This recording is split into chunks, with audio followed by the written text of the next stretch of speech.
Aí galera, beleza? Vou mostrar pra vocês que galera que tem Fusion com o rádio original de fábrica e não consegue ligar amplificador.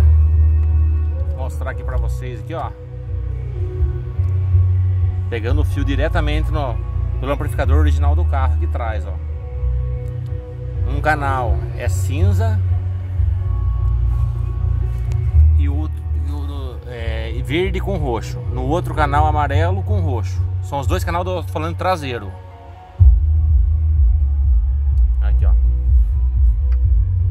Esse chicote sai por trás do amplificador aqui, ó. Tá vendo? Aí tem que usar um conversor RCA.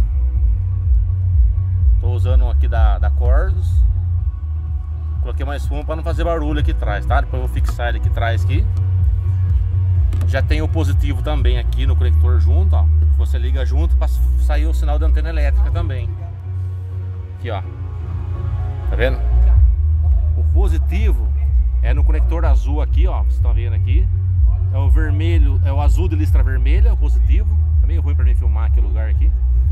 E o negativo é o preto de listra amarela. Desse mesmo conector, fica um em cima do outro, tá?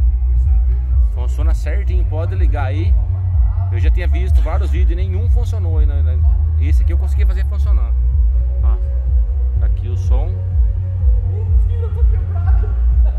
Ó, tá vendo, ó?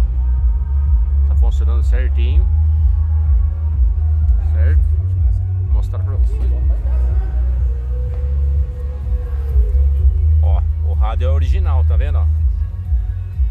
Se você pegar aqui na frente do aparelho não funciona. Não adianta tentar, que eu tentei fazer de tudo que não consegui fazer funcionar. Ele passa pelo amplificador e não tem o sinal aqui, não funciona. Então você pega direto lá atrás lá pelo amplificador que vai funcionar. Tá ligado aqui, tá funcionando. Falou,